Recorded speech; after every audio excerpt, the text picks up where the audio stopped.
Yes, yeah. Keep going on that topic. I'm interested in the topic of social media and podcasting, how it's connecting people. It is. Yeah.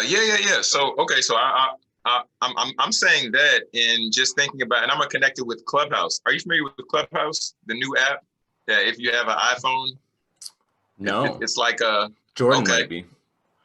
okay. So Clubhouse is, man, this thing is just we're gonna get it together today, I promise. But so okay, so Clubhouse, if you've been to an audio conference or if you've been to a virtual conference, Mhm. Clubhouse is, just imagine multiple different tracks or multiple different rooms, and you can hop out. So we'll say there's a podcasting room, we'll say there's a hockey room, and we'll say there's a football room. So Mhm. we can hop into the hockey room, and let's say Dave is leading the conversation and he's talking about hockey. And I'm like, okay, well, I've enjoyed that. Thanks so much, Dave. But now I'm going to hop into the room and talk about football. And then we'll Mm. say Jordan's leading that conversation. And then it's just ongoing conversations, and it almost seems like it never stops. It never Wow. stops. But it's been pretty beneficial. And I've even seen there's a podcasting room, and it's Mm. people who are probably at the top of their industries. Of course, you have to weed through, who they say they are, but ultimately, I mean, it's a game changer. It's a Yeah, tremendous thing, without a doubt. definitely. Well, let's start here. And first of all, I want to thank you for coming on the Athletes podcast, Jonathan Jones. This is our December 31st episode that'll be going out, roughly around noon Eastern Standard Time. And I wanted to have you on because you are an inspiration and you've got some bright ideas. You want to assist 1 million student athletes by the year 2024. You've written an ebook. You've got some extensive knowledge on student athletes and how to help them transition into post-secondary education. And I want you to share both your story and how you're able to do that. So first of all, welcome and thank you for coming on. Certainly, Dave and Jordan. Thank you for having me. Man, I mean, I'm just really excited about always the opportunity to help and assist student athletes. And the reason I say that is because for me personally, I was one of the individuals who struggled to transition. And then just rewinding it back, I started off, I was on the JV team in high school. I was the guy who was the junior on JV. So I was like, am I ever going to get bumped up to varsity? Which I then got cut and didn't even make that team. But then we fast forward time, and then going through college and being the team manager and just wanting to stay close to the team. And then after I ended up graduating, then I was in the position to where I'm trying to figure out what's next. Where's my place in the world? I have my degree, but now what do I do? And then this was when I just started to go down what would seem like a laundry list of just different jobs, from delivering phone books, and then on the other side doing all the retail jobs that one can imagine, and just trying to figure out, like, I enjoy doing this, which is retail at the time, selling shoes, selling jeans, selling purses, but at the same time it wasn't fulfilling for me.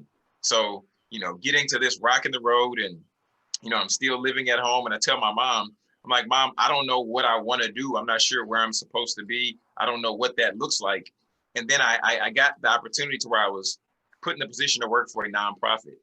And, if anybody out there knows anything about nonprofits, it's overworked, underpaid most of the time. And then I started working with these pre-K students to fifth grade. I'm going to say it one more time, Dave. Pre-K to fifth grade, and imagine about 100 kids in a cafeteria. And man, when you want to talk about crazy, like, this was out of control. But that was when I really learned and started to identify that I had a true passion to teach, and I had a true passion for the youth. So after that time, that was something that began to really cultivate my mind to speak. Mm. And that was something that really began to show me how to maintain and keep the attention of the room, because we're talking about pre-K through fifth grade. And mind you, I had other teachers that worked under me, but understanding that, I had to learn different strategies to keep them engaged and locked in and focused. But that was really the start of my journey. And then I ended up transitioning to where I then began to speak. But between time, I was doing what millennials do, right? I was Ubering, I was doing the DoorDash. I mean, it seems like I've had countless jobs, but now where I am, I'm most passionate about serving and supporting student athletes, because I think now COVID has shown us that if we remove the sport and if we remove what is deemed as some's identity, then we're in a very tough place. So I want to help them transition so that when the sport's removed, now it's like, okay, well, now I have more time to pursue this passion. I have more time to do research on this topic, and I can further myself in this area.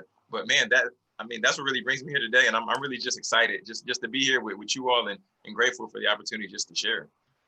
I love it. It's super exciting to have you on. You reached out, and I was trying to think of, what the best way to have our December 31st episode, and because so to give you some backstory, I started the Athletes podcast right after I graduated university, and I want to create a platform that essentially can provide athletes knowledge from whether it's athletes, coaches, nutritionists, a free platform for them to come learn from professionals, right? And people who are wanting to effectively make change for student athletes and athletes around the world. So this is where we are. This is why I've got you on here. This is why I want to bring you in. A bunch of people are going to be listening to this episode in 2021. Super excited about it. I have experience working in not-for-profits. I've worked for 4 years for one, actually.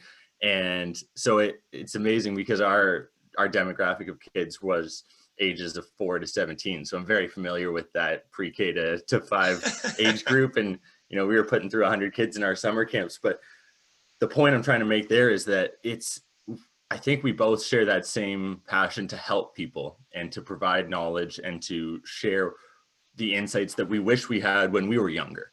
Because essentially one of the problems is I don't think students, specifically student athletes, are given enough knowledge, background knowledge, and information to make that jump effectively, unless you're that cream of the top, unless you're that 1% that's going to, the Zion Williamsons or the John Morants, the guys who are going to be going to that next level.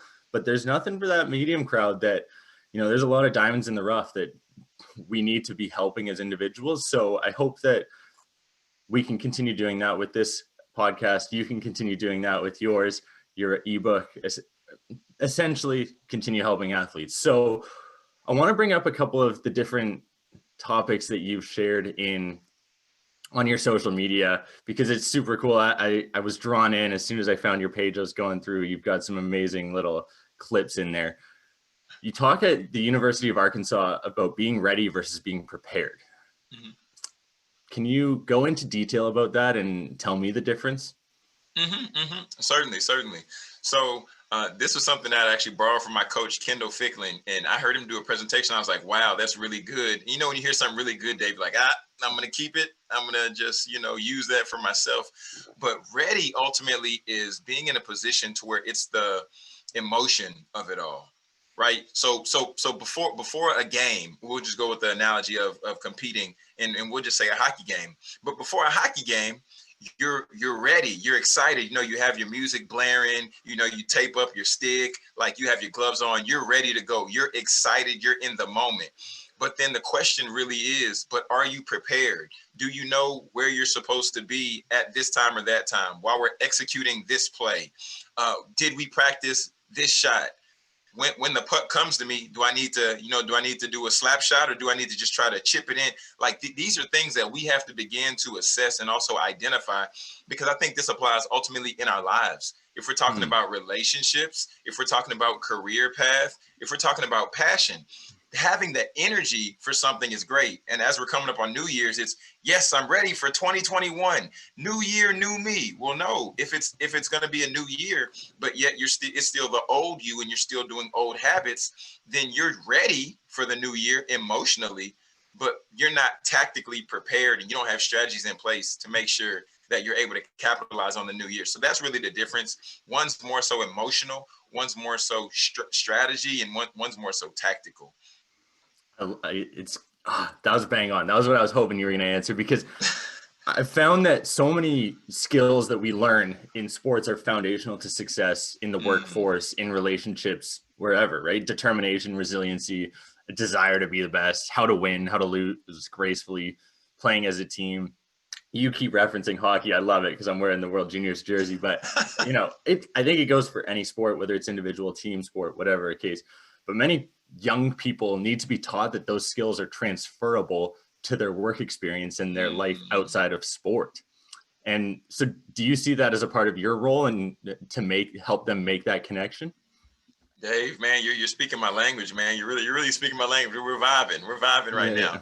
Yeah. But man, yeah, I mean, I definitely see that as a big piece of my role because now even just me making this transition, because I recently switched over to working specifically with student athletes at the start of COVID when I initially started my podcast Beyond the Ball, and that's why I bring on various guests. And the focus is always talking about stories, strategies, and successes. So just showing them different ways to navigate post graduation. And even in addition to that, when people reach out to me, people are beginning to reach out to me who might be former student athletes. And I do feel it's my duty, as well as I think that's just, I guess that's some of the gift of the burden, if you will, because that's what I want to do. I want those individuals to reach out to me, and then I want to have those conversations and help them navigate, because it's difficult. It's really difficult when your identity is wrapped in a sport, being on a field, being on a pool, committing on the green, versus now we cross over and we're in a corporate arena, or we're now doing a different type of job that we didn't plan on doing. But if nobody like Dave Stark is here to tell us that, well, a lot of those skills that you learned, you can use those in this field over here. You just have to apply them slightly differently. So yeah, man, I'm really just passionate about doing this work, man. And like I said before, Dave, you're really speaking my language. It's something that I've noticed over the past year and a half. I didn't realize it at the time, starting what I would kind of get myself into here, but I've started to peel back the layers of the onion, and I really started to notice that, there's a lot of individuals that need that assistance and need that guidance. And it might be just that little bit of knowledge that they didn't know or weren't aware of that they get from a mentor or they get from doing an internship. That's one of the, I want to bring up the internships topic because that's something that I've gone through. I went and worked for a baseball team down in Oregon in between my first and second year. And so I agree with your analysis that they're important exercises in education because they transition the student from the learning in theory in the classroom to now applying it in a practical sense, right? So on the job training, which gives you that experience, everyone wants to hire people with experience at the end of the day, right? You're applying for a job. They're like, I want 2 to 3 years work experience. You're like, I just graduated, man. I don't know how you expect me to do that. So how are you getting that experience, or how do you suggest for people to get that experience when they're just finishing school? Internships are one answer to that question. My own experiences, they've been super valuable, but what's your perspective? Yeah. So initially, my first response to that is identifying something that you're passionate about or something that you have some interest in, right? And then doing a little bit of research, right? Before we buy anything on Amazon, we do our research. Before we, go and shop wherever, we like to vet out, okay, this is best because of this, and because of whatever features and whatever benefits. So that's my initial thought, because by you doing that, now you're not wasting your time, as well as you're not wasting a potential boss or a hiring manager's time as well.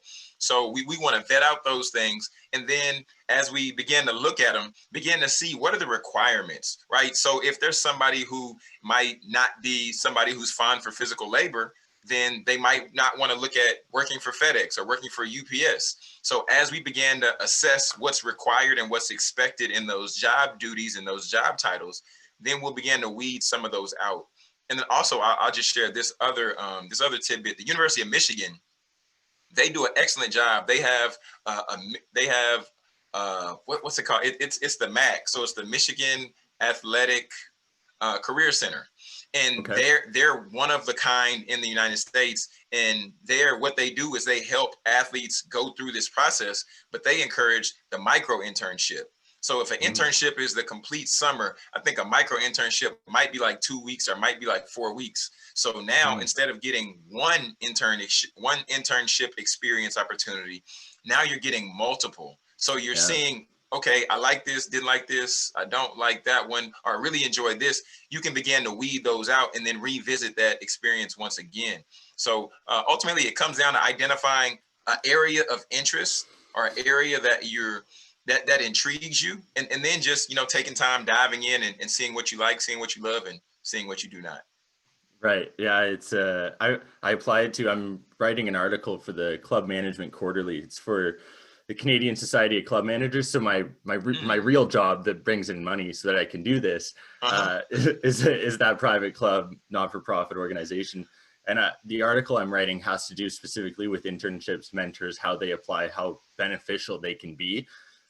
I'm super passionate about that. I'm realizing as I'm writing this article, and it's going out in about a week. But I figured this is something that you talk a lot about, is this mentor aspect, this internship aspect. Sorry, I love the micro internship. That is unreal. I'm definitely going to want to, like, I've never heard of that. And I would, the one downside I think organizations would be is that they're, take 2 weeks to train you and then they leave again, right? So for the organization might not be as beneficial, but for students, that'd be incredible. So I'm going to definitely look into that. But mentors have been critical in my own development. Having someone you can trust, no question being a stupid question, it's mutually beneficial relationship. What are some of the perspectives that you can share as far as how people can benefit from those mentorship relationships, and how to, go about maybe going and finding a mentor if I'm a 16-year-old who is lost in what I want to do and figuring out, I'm taking your advice and I'm trying to do some research, but I really don't know what I want in life. And I'm going around, I'm in high school, I'm bobbing around doing my thing. How do you go and find that mentor? How do you go and, reach out to someone who you can start building that relationship with? Certainly. So I was listening to Ty Lopez just the other day, and he was saying if he could go back to when he was 21, he said he would lock himself in a room, and if he had the money, he would buy and invest like all the courses just about things that he was interested in. It was like, oh, real estate course, I'd buy this, and then I would take the time just to consume the information and then see basically how I can repurpose it to where it would work for me, to like where if you like want to create a course or something like that. And the reason I want to share that is because now we're in the best time, unlike any time ever before, because now we have social media, just like you and I connected on Instagram and then on Twitter. People can do the same thing for a potential mentor, or if they might feel that they're not in a position to connect with that mentor just yet, or they might feel unworthy of that person's mentorship, then you can just follow them on social media, right? You can follow them on Instagram. You can watch their YouTube content. You can watch live webinars and different things like that. So that would be one area that I would tell people. But first and foremost, I would go back to thinking about the passion, and I'm gonna unpack that a little bit more. And I think it really comes down to, if you're not sure what you're passionate about, or if you're an individual who's young, I think it's great to potentially have multiple passions, right? Because if we try to focus it in and just try to pigeonhole it to where we only focus on one passion. We're 16 and we focus on one passion, and now we're 25 and we realize I don't want to do that at all. Then that puts you in a bad spot. But if you're struggling to identify your passion, I would encourage anybody to ask the 5 closest people to them, maybe a friend, maybe a family member, maybe a parent, 5 people closest to you. Ask them, what's one area that you think I'm extremely gifted at that might be difficult for others? Or what's one area that you think I do something extremely unique in comparison to others? And then that's going to begin to provide some clarity around that idea and that concept. But outside of that, I would encourage people to watch individuals on YouTube. And then if you're in a position, then I would say invest in the course, invest in a product that they have, invest in a book that they have, and then begin to download that information. And I think that that'll serve you really well, because that's what I've done to this point. Right. Yeah, almost that, using that like masterclass formula where you go in and you get taught by the individuals who are the experts in it per se, right? That's something I'm probably going to be dabbling in. That's the other thing you talked about, books. I started reading Atomic Habits. I'm about 2/3 of the way through. I put the little poll up on social media and you voted for Atomic Habits. So I was like, well, it's probably a good time to start that one up if we're going to be chatting tomorrow. So yeah, it's awesome. I love it so far. What are your thoughts on the book? Yeah, so with Atomic Habits, one of the quotes, I'm not sure if I posted on my social media yet, but I was going to post it. But James Clear talks about he says there's no good habits or bad habits.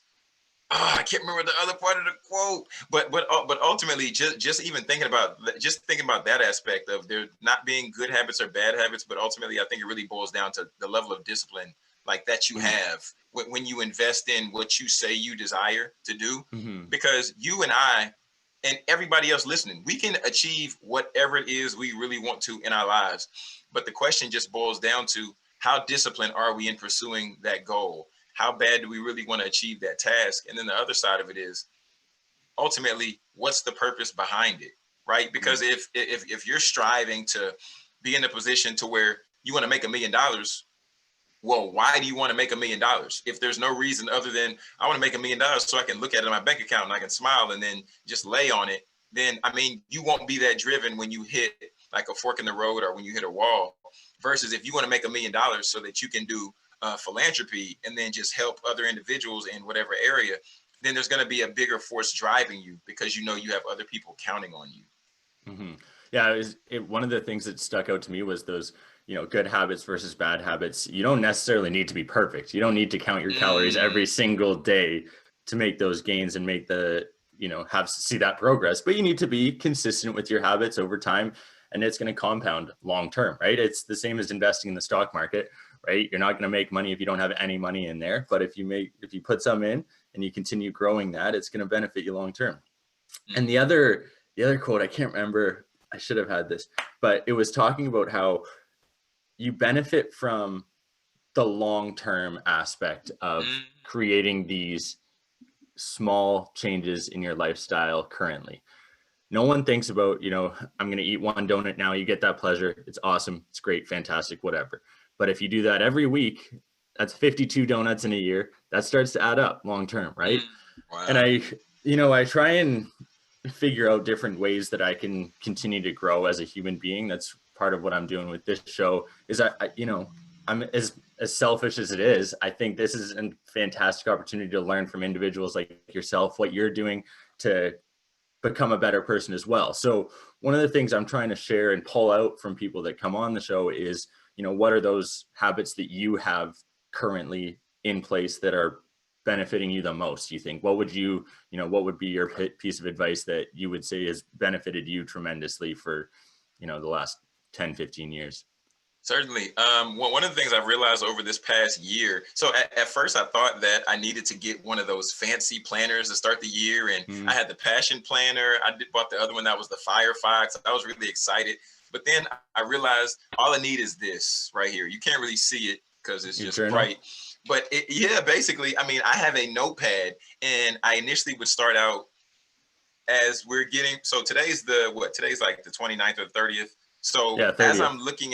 As I'm looking at tomorrow, then I would list out the things I need to do tomorrow before I went to sleep the night before. And then about a few weeks ago, I saw somebody post something on social media saying that they mapped out their entire week. And I said, okay, well, let me just see how that works.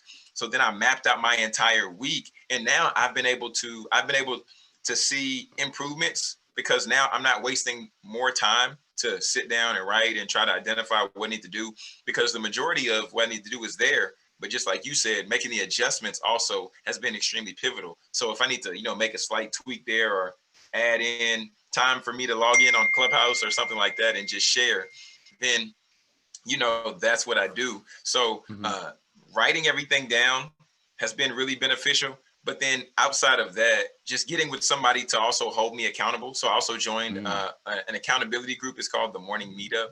And every morning, Monday through Friday, we have, it's basically an accountability call. So there's somebody else there where if I share that I want to accomplish this thing or that thing, then somebody else is going to be there and say, well, how are you doing on this? How did you do this week?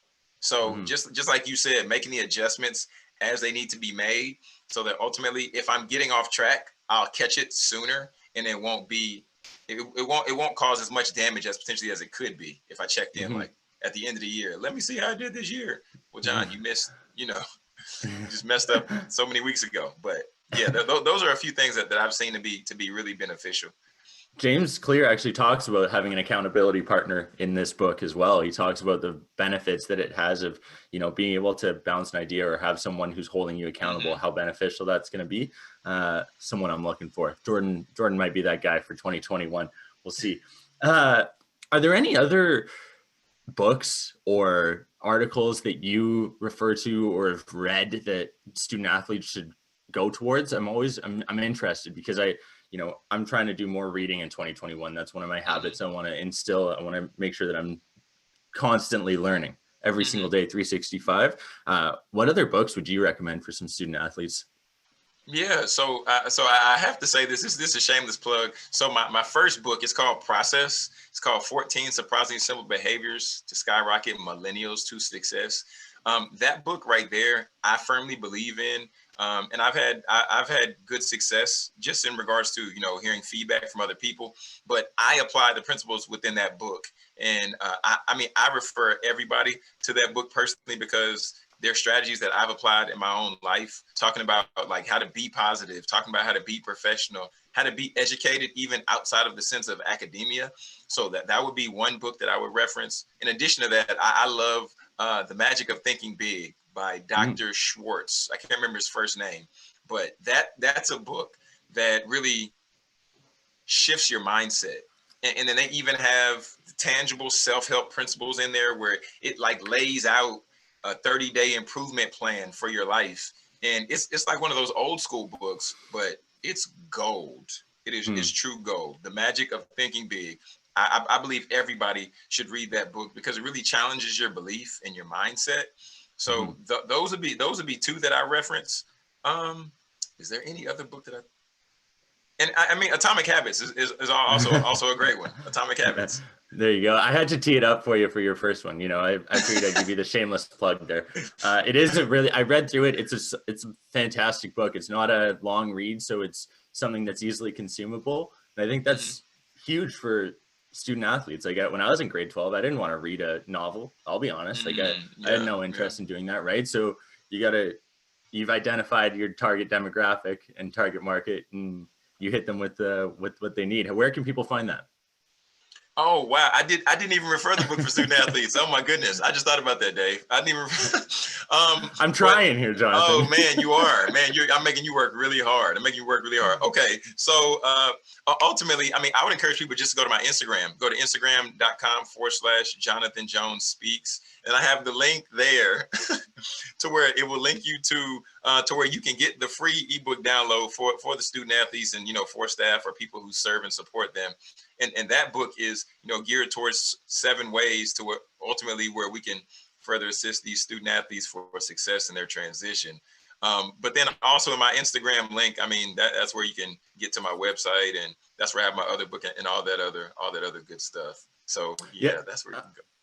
I highly recommend people go check out your social media pages. It's good. It's exciting. I've come back rejuvenated after I go through your profile and start reading through. You got some good Drake songs in there mashed up to when you're doing your talks.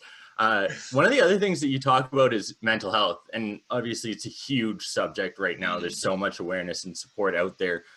Collectively, we are reducing the stigma that's associated with mental health problems and encouraging people to seek help, referring to it as a strength, not a weakness. Talking about our experience really helps to normalize the feelings that mental health can have on people and make it okay for others to do the same. There's more focus on prevention, such as getting enough sleep, making sure you're exercising, reducing stress. What other tips would you suggest for athletes? Because this is a factor now going through the next decade. There's going to be high stress situations. Our mental health is going to continue to be a priority. And I think alongside fitness, mental health, wellness, performance, they all go hand in hand.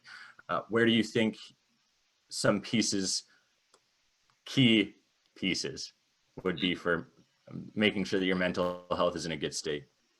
Well, first, I think that we have to understand what mental health really looks like and what it really means for us individually. Because I think some people might associate mental health or mental illness, with the uncle that stays in the room and we never see him, or whatever they've seen on TV. But sometimes I don't think we associate mental health with anxiety or depression or stress or, different factors like that. So the first thing I would say is that, we need to just take some time and maybe watch a few YouTube videos and just see and understand like how different people might break down and explain what mental health means and what it looks like. And of course, you want to go to credible sources like Psychology Today and, some of the mental health associations, they break things down really well. But even in addition to that, I would encourage everybody, just like we talked about an accountability partner, just in regards to life.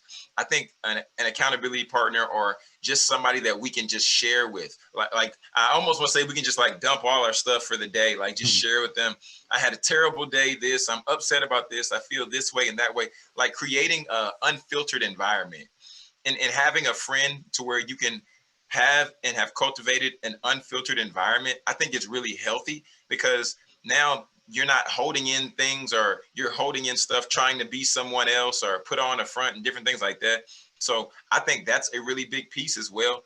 But if you're comfortable enough, then I would say going to a therapist, or going to a sports psychologist, or going to a counselor. And also, I know, cost might be a factor as well. But when it comes just to having a conversation with a friend, and then when it comes to having a therapy session or a counseling session with a mental health professional, they are two very different things. But at the same time, once we begin to get those strategies, get those tools, and understand how we're being affected, then I think we're able to truly see the full benefit, and we're able to fully show up as ourselves.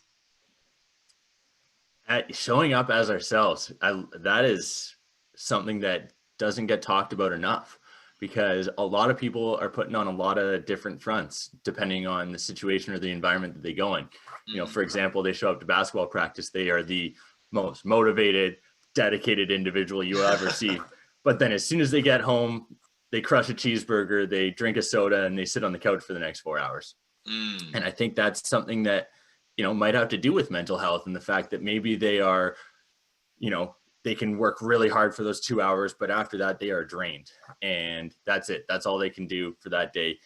When, that is not the way, that's not a sustainable approach to becoming a professional, or even a high achieving athlete.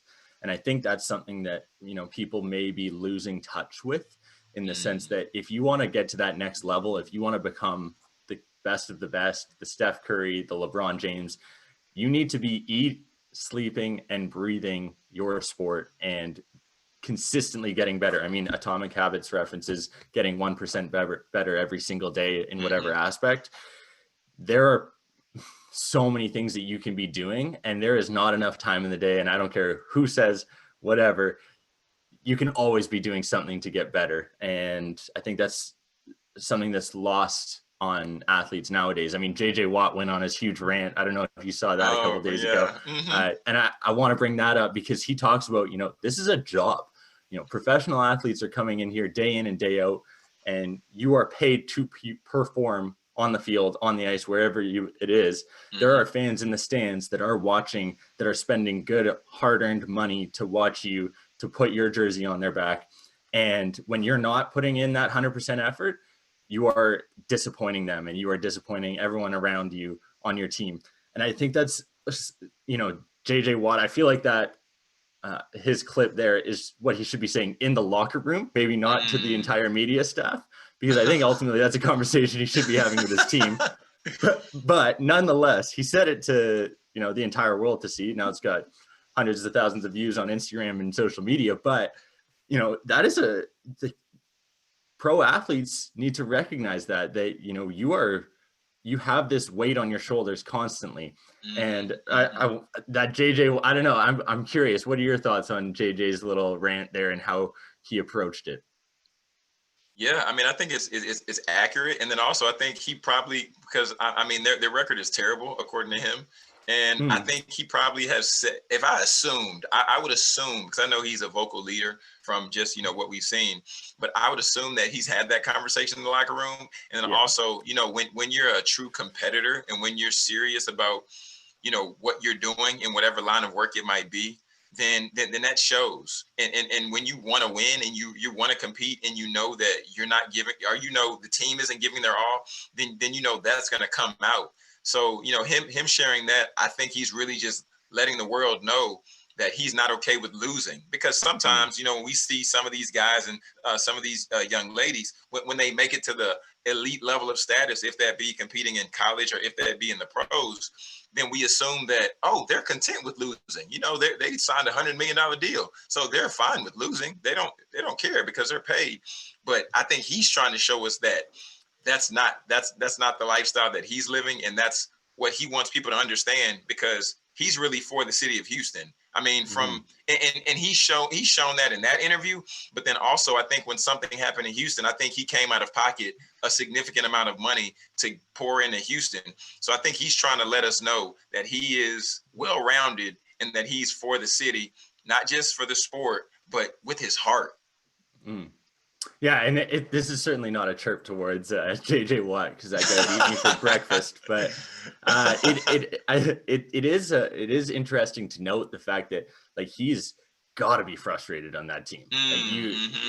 And that's got to drain on you when you've spent your whole career trying to benefit this one organization, this one city, and they are just struggling from start to finish. They cannot seem to, make any kind of run in the playoffs, and that's got to drain on you. So how do you I'm interested to hear your take on athletes who spend their entire career with one organization, or spend their entire time, there's only a select few people that do that nowadays. You think of Dirk Nowitzki, or you think of ultimately Steph Curry right now with Golden State.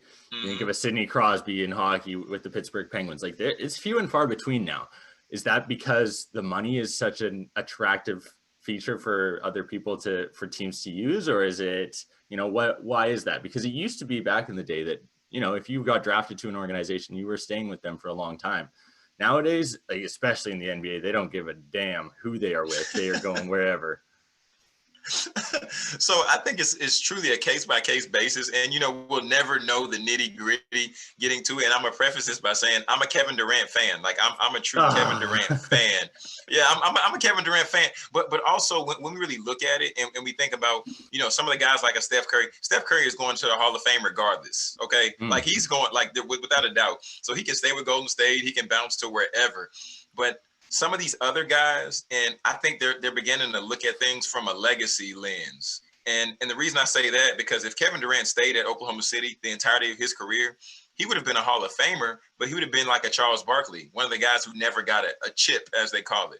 So now I think people are beginning to realize that this is truly a business, and these organizations aren't necessarily loyal. The organization is making the best decision for the organization. So I think these players have now begun to see themselves as an organization.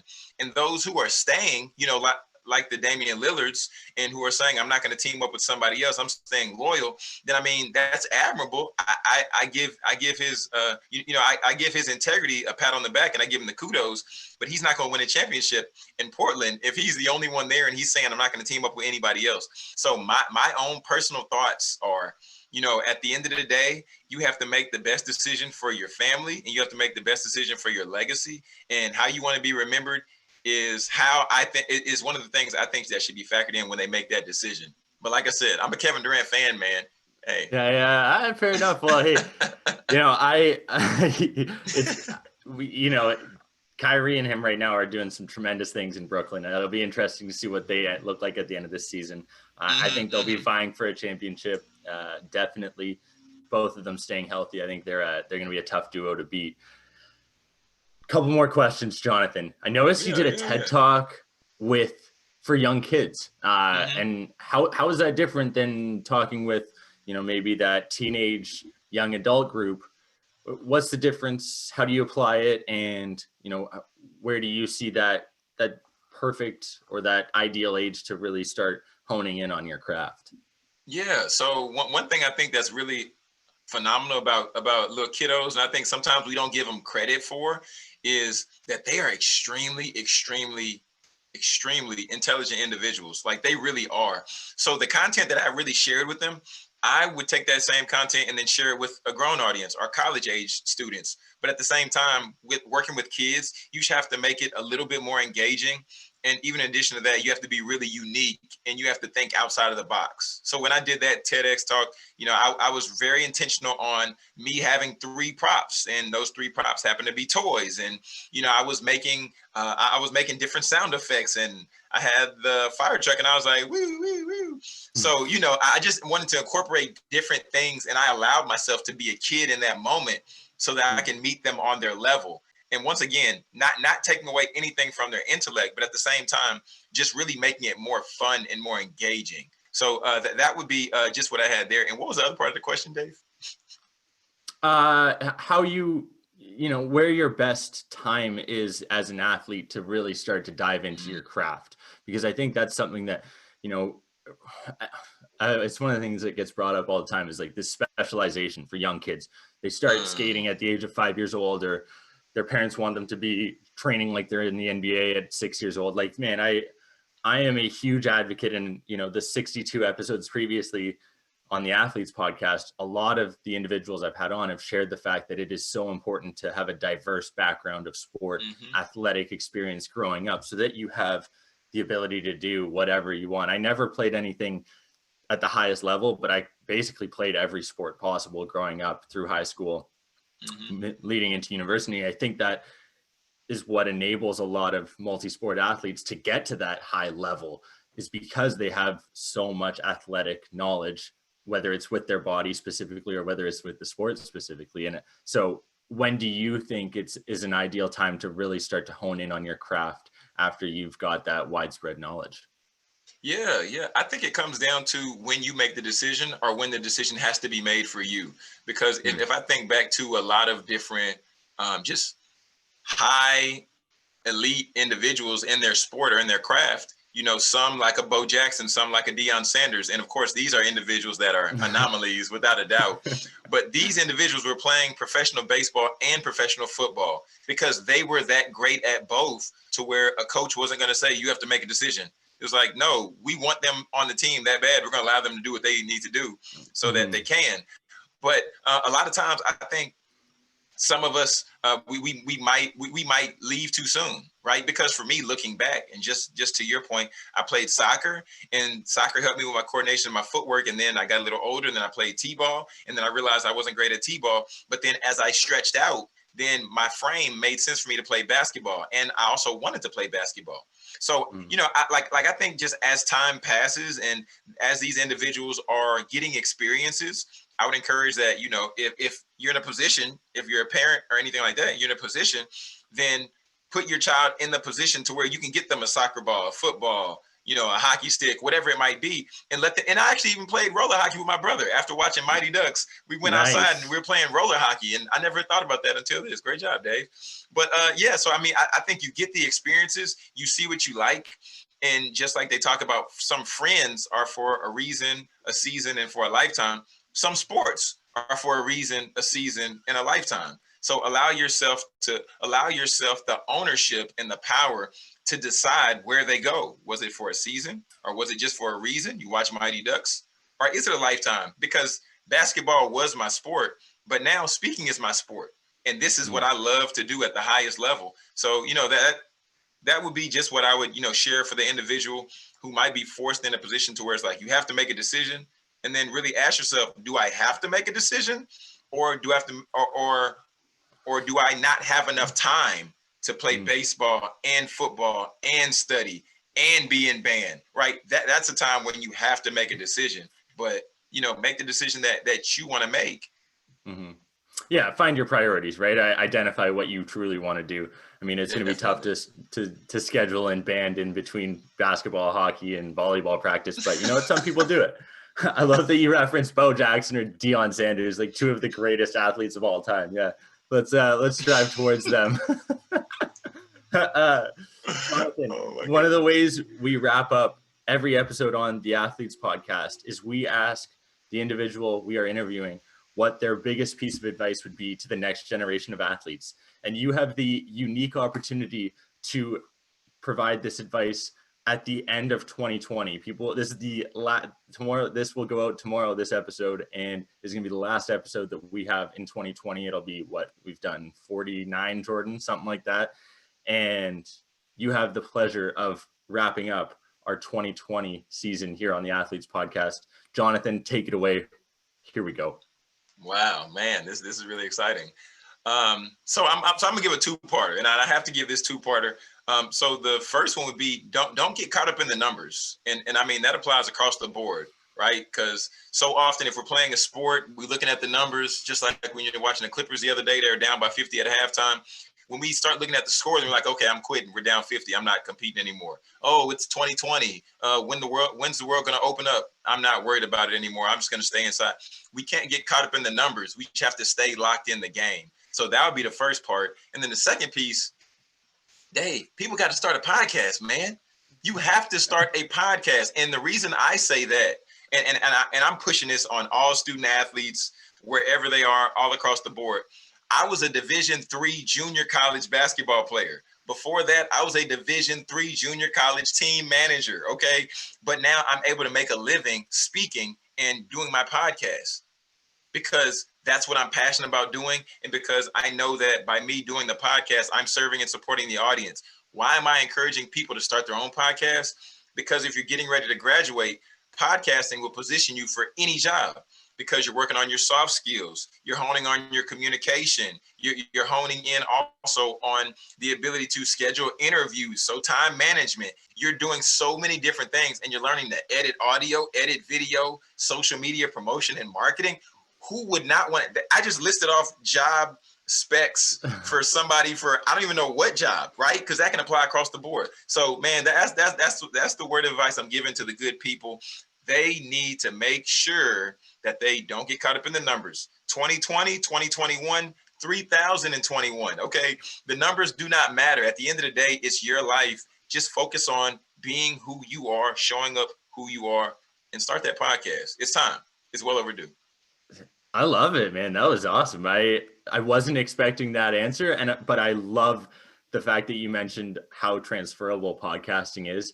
I try not to beat a dead horse, but it is so relevant. Like, man, you hit the nail on the head, Jonathan Jones. I appreciate you so much for coming on the Athletes Podcast, sharing your insights. Where can people find you on social media? Definitely. So you can find me on, Jonathan Jones Speaks on all social media platforms. My website is Jonathan Jones Speaks. Please reach out, connect with me on LinkedIn, on Instagram, whatever platform you prefer. And then lastly, I just want to just share everybody, I mean, who loves your podcast. One thing that we know, Dave, people who like podcasts, they love podcasts. So I would encourage you also just to, look me up. Beyond the Ball with Jonathan Jones is my podcast. And Dave, I definitely want to thank you, and definitely want to thank Jordan for the opportunity, just to share. 100%, man. Appreciate you coming on.